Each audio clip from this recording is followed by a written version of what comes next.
This episode of the Card Insiders podcast is brought to you by OmniSend. OmniSend is a powerful marketing automation platform specifically built for e-commerce businesses.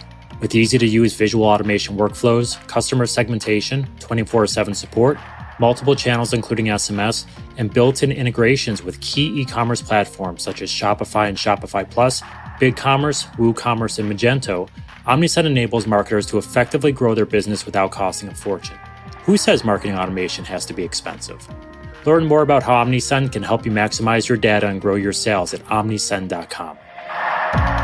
Welcome, everyone, to the Card Insiders podcast. I am your host, Greg Zackwitz, and in Season 1 of the Card Insiders podcast, I am speaking with CEOs, founders, and marketing executives about the challenges of growing a business, lessons learned, and how they adapt to a constantly changing retail and consumer landscape.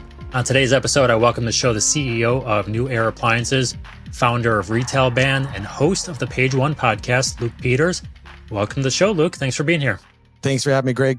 Luke, we've gone back and had multiple conversations over the last, probably year and a half about different things. So we're going to have a little bit of different conversation today, which is exciting to me. So less marketing tactics and more business sense, if you will. So let's set the stage for the audience here. Why don't you tell the audience a little bit about who New Era Appliances is, products you sell, how long you guys have been around, the whole background scoop, if you will. Sure thing, Greg. So, and again, thanks for having me here. New Era Appliances has been around for 19 years. And what we do is we basically have amazing wine coolers, beer coolers, and a lot of other compact appliances or appliances for the home, appliances for the kitchen. We get into some cooling categories with portable air conditioners, evaporative coolers, fans, misting fans, and then a couple of other appliance categories in the kitchen. And we sell online, and we sell mostly through digital channels, but through a lot of other retail partners that you might expect, like the Amazons, Home Depots, Wayfarers, Walmarts, and many, many more. So we're really diversified, we sell through all those channels, direct to consumer, based in Southern California in City of Cypress. Very good. And I'm assuming based on some of the retailers you mentioned, you're not exclusively high end, but can you briefly describe what your typical customer looks like? Maybe the different price points you might vary between. I know that's going to vary based on the products you talked about and you have a variety of them, but kind of break down a typical customer and a typical price point that we might be looking at.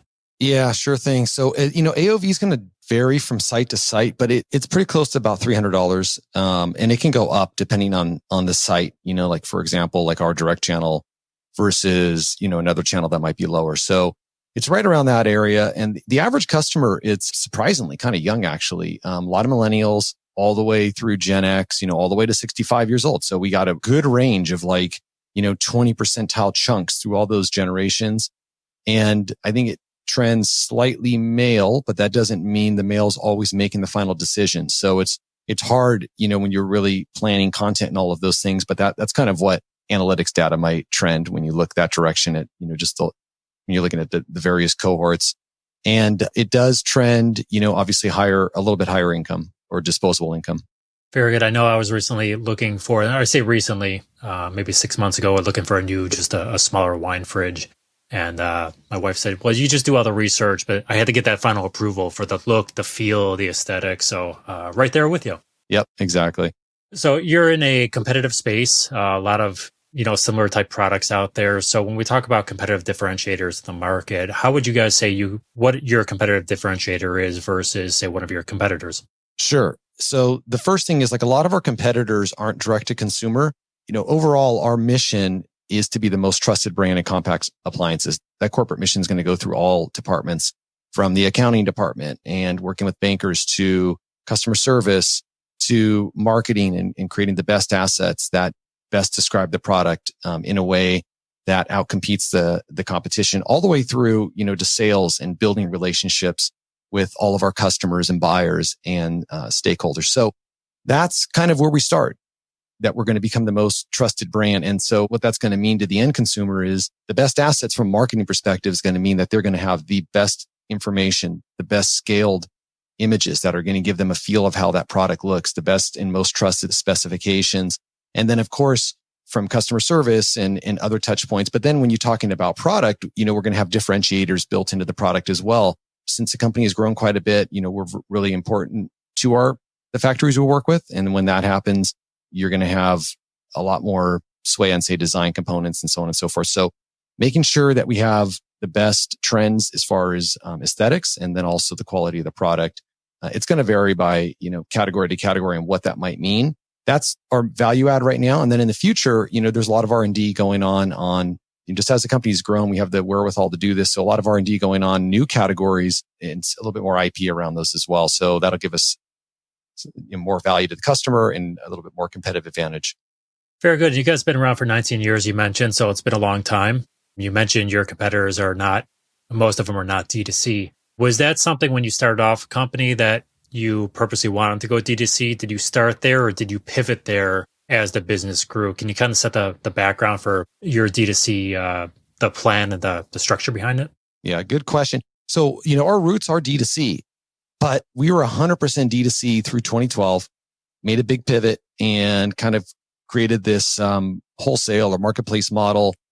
I don't really call it marketplace. I think a lot of other folks do, but when I think of marketplace, I think of eBay or I think of say Amazon Seller Central. So I think a marketplace, is when you're not actually touching that retail buyer. But anyways, we just made this pivot to where we wanted to focus on the brand and we wanted it to be sold on all of the top retailers in our categories. And that was around 2012, 2013.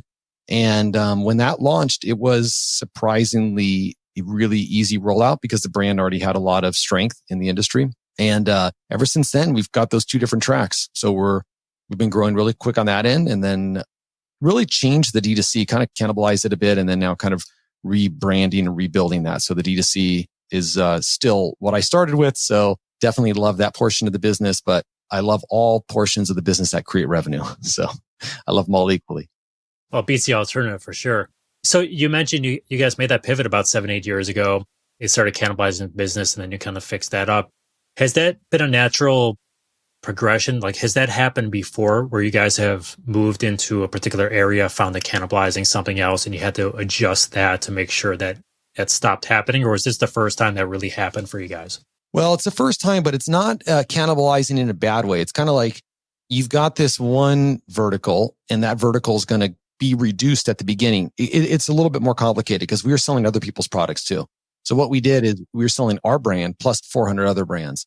So we really had to make a decision to stop selling those brands. So when you do that, that channel is going to reduce. The other channels are going to increase. So what happens is those first couple of years, you're growing, but you're actually growing a lot faster, but it looks like you're not because you've got, a decrease of third-party sales, which had lower margin, and an increase of direct sales to these other customers, which has better margin.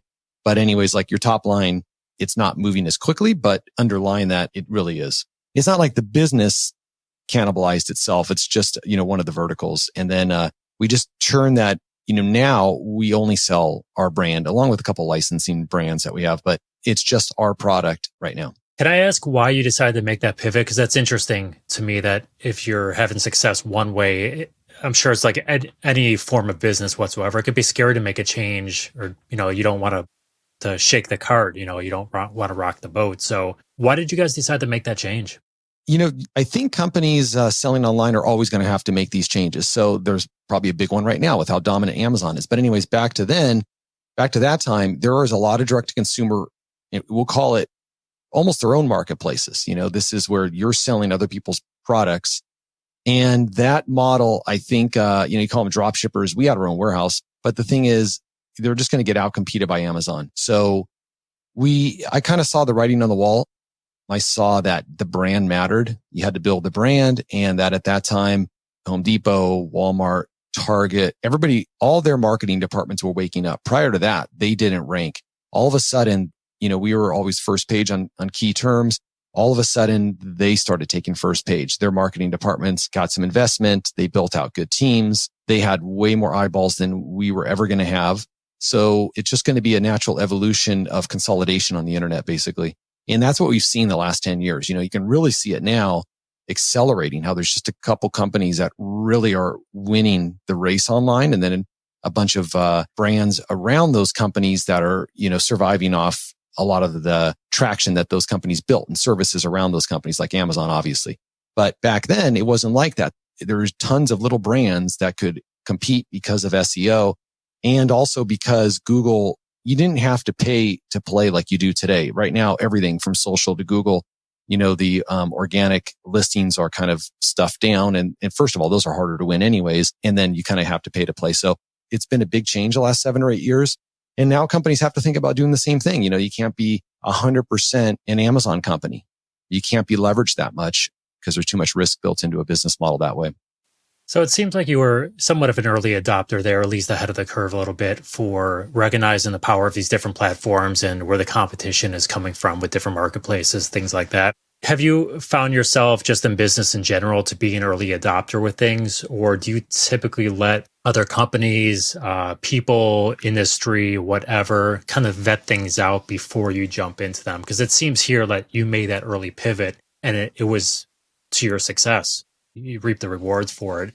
How do you guys view yourselves from a risk standpoint? Do you normally jump in early, or do you just, if it makes sense, you do it, and otherwise you let people vet out? What side of the fence do you normally fall on there? There's a few ways to look at it. And just like any other business owner, you're always going to be looking for things that are going to work. So I'm taking a lot of chances, but at the same time, there's a lot that I should have taken sooner and I didn't. So it goes both ways. We just switched over to a new ERP, a new business system. And I probably should have done that, years ago, and getting off our proprietary system. So proprietary is good, but after a while, you learn the problems of it, and going to a cloud-based standardized system has a lot of advantages. So that one took too long. There's always going to be both sides of it, but I think I know enough when I see different marketing platforms to know if they're kind of worth a test or not. And a lot of those I will like to wait and let them be proven out. Very good. So let's talk about those marketing platforms, because I'm assuming you're doing, and you mentioned some of it already, you're doing the same thing that probably every company is doing. You're doing paid search, paid social. I assume, you can correct me if I'm wrong, email marketing, which I know you're doing. Let's talk about the pivot there. Has your approach to these different marketing platforms or channels changed over the last, I don't want to say 20 years, but say the last 10 to 7 or 3 to 5? Like, how is that evolution between where your focus on channels coming from? Where does that evolution take you guys? Yeah, that's a good question. And a lot of younger, entrepreneurs, if they weren't doing business back 7 to 12 years ago, they'll have a totally different experience. Like their experience will be a social experience, maybe on social platforms. So where we came from was an SEO experience. It was rank on Google. That's where everything was. And it's totally different now. So it has changed in that way. Before you could just do that and do a little bit of paid advertising if you wanted to. And then it's like, you couldn't believe anything on attribution. At least I couldn't, or affiliate marketing. I'm like, I don't know. And now there are better attribution tools than there was back then. So you can believe some of it or more of it now, but that's how it's changed. It's gone from just being able to just do SEO and a little bit of paid and a little bit of email that wasn't that sophisticated to now you got to be really sophisticated on email. And we are, and you got to be really sophisticated on paid. And you actually, ROIs dropped over the years.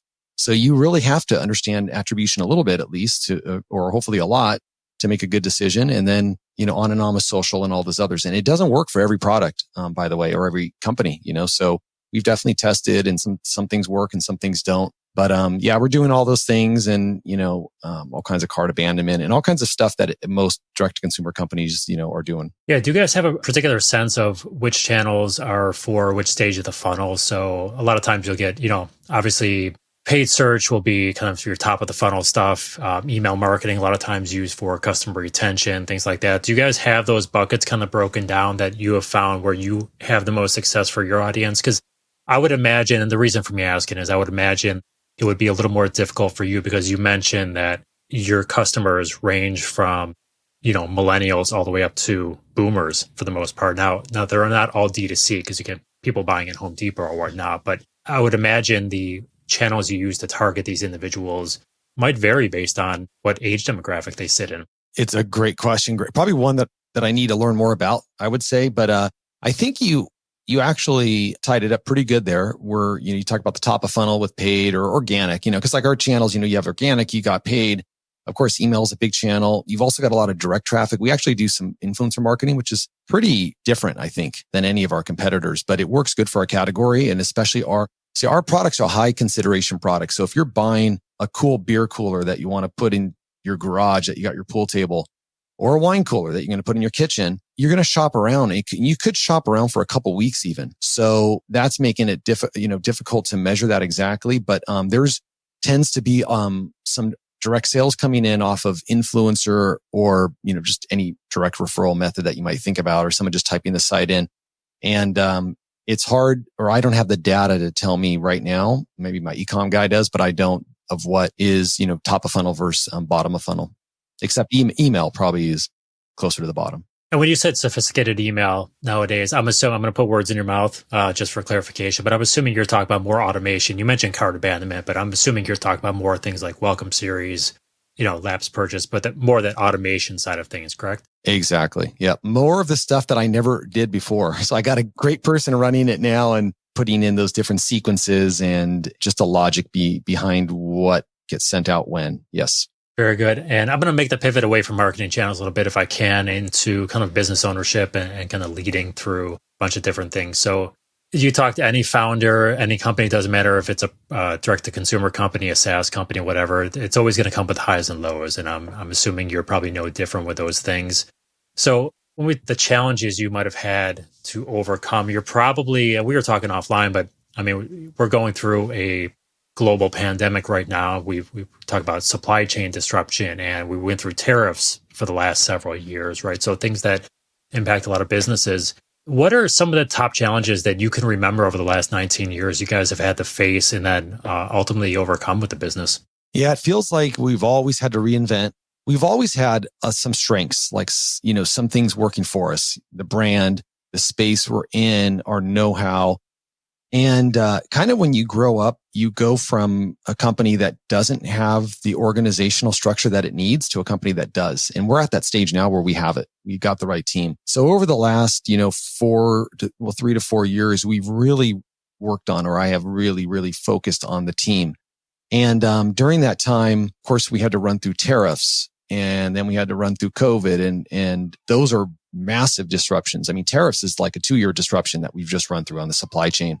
And we're at 25% for a lot of our categories. And when you can't just easily move to another country because of the type of product, the complexity of it, it's a big disruption. So you're kind of fighting that. That's been a massive challenge recently.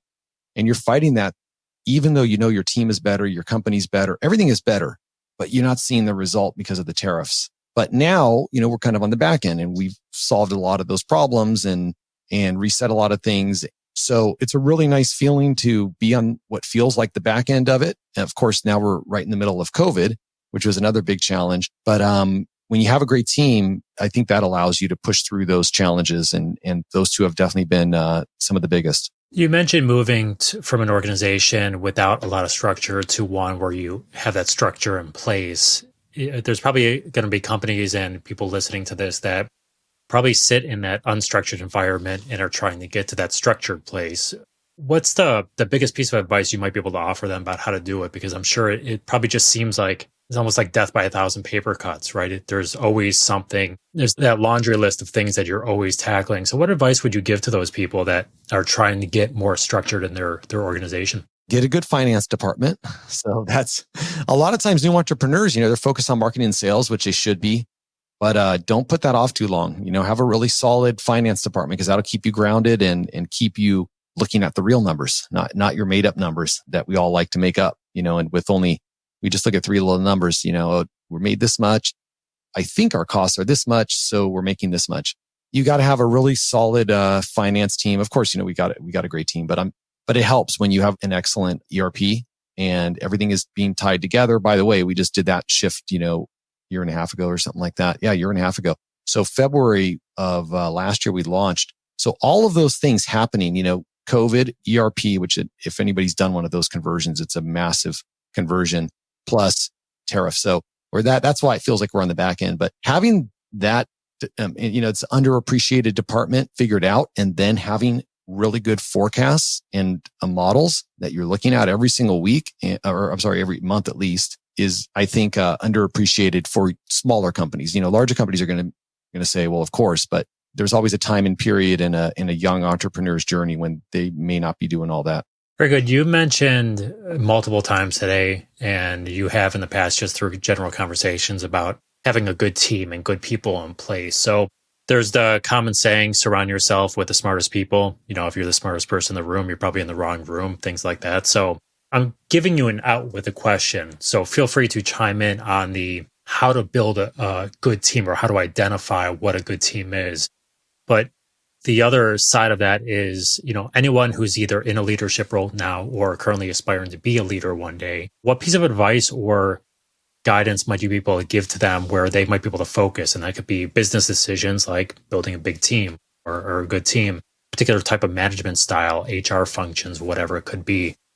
What type of advice would you give to those people? Sure. So 2 parts. I'll try to answer them quickly, but I'm building a good team. I'm not an expert. I mean, we've used a range of trusted recruiters, professional recruiting services, and our own hiring to do this. And, we've definitely made our mistakes, but I'll tell you what, get people with experience, a blend of experience and a blend of inexperienced, but with a lot of drive and push, I think is a great combination to have at a smaller company.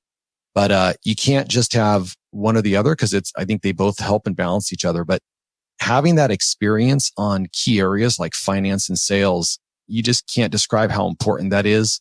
People who know the process, they're gonna help you make more money. So that's what I would say there in the hiring part. And anyways, what I mean by experience is a lot of times folks they'll like a person or that person's got the drive or the personality. All of those things are super important. So you want the hungry and the smart and somebody with integrity on the team, but the experience, it's kind of like you can't teach height in basketball. Well, it's the same thing with experience. Either someone has that experience or they haven't. And if they don't, they'll probably have to learn the hard way a few times. And then what I would say to the younger folks looking for leadership, which is an area that, we have leadership meetings at the company. I've done developmental series of meetings with people who wanted to join those. A couple of things I would say to that is number one, that confidence is really, really important. And confidence, some people are born with more confidence, it seems. Maybe it's just their upbringing, but it's really important to be confident. And I don't have the answers if you don't have a lot of confidence how to get there, but I guess one of them would be just doing things more often. Is when you kind of get some wins under your belt, you're going to gain some confidence. And without that confidence, I found it's hard for folks to become leaders because they are slow to pull the trigger on decisions, and you got to make decisions with confidence and stick to them. So that's the main thing I would say there. Excellent. I'm going to put you in your own company right now. So I'm going to put you, say, in your marketing department, and you're more junior level. It doesn't have to be entry level, but maybe just junior level or mid level. If you were working in the department in your own company, what is something that you would do today or start working on today to make a difference in the company? So hopefully propel your own stature within the company. But what would you do? And not to put your marketing folks on notice here, but. Well, here's the thing. I always think, and I think a lot of business owners think this way. So if you want to make a difference, and of course I can even relate it to my own company, but even for anybody, it's like you want to know what is the goals of your supervisors and the business owners. And it's obviously one of them is going to be to make more profit. So I think what I would do is focus on results. And I think sometimes a mistake can be to focus on effort, which is great. We all need good effort. But if the effort doesn't turn into results, there's a big disconnect. And each generation is a little bit different about how they feel on that number. But someone can work 4 hours a day and get more results than someone hitting the wall all day at 8 hours a day. And at the end of the day, most business owners are only going to think about results. And sometimes they don't even care how you get there. So that's how I would think. And then usually that means there's not 100 problems to solve. There's probably like 5 things that most of your time should be on. Very good. And talk about information. So you mentioned staying abreast of latest trends and things like that from a design standpoint. I know your answer might be, well, I have a good team that does it for me, but I'm going to ask you anyways. When you're following trends, trade trends, product trends, consumer trends, whatever it might be, where are you personally getting information from? Are you getting it from websites, emails, magazines, or trade websites? Where are you getting the most relevant information to not only keep abreast of consumer trends and things like that, but your own business side? Yeah, well, Greg, that's a good question. So how I do it is going to be, everybody's going to do it differently. I'm not an expert on the aesthetics. That's like not where my mind is. Definitely, of course, I can and want better looking appliances. And we have a good team that, as you mentioned, is far better than me at doing that part of it. So I'm more like on, technical side of just looking at what is going to make sense numbers and dollars. So I do look at Google Trends quite a bit. So I'll look at Google Trends, SEMrush. That's a good SEO tool. There's a bunch of other online tools. SimilarWeb is pretty cool. If you're just checking out different sites, because you can make extrapolations. You can go to competitor sites and kind of extrapolate, or like new category sites and extrapolate, what their numbers are in a category and say, okay, I think this is, it's kind of like a Google trend comparison. You could do, Jungle Scout or a similar service for Amazon, because Amazon bestsellers, it's always a great place to go look. So those are the online ways that there's definitely with the International Housewares Association, can lean on them. And for trends in our industry, we can find out a lot of information. And then, the other one is, get out there and talk to your buyers.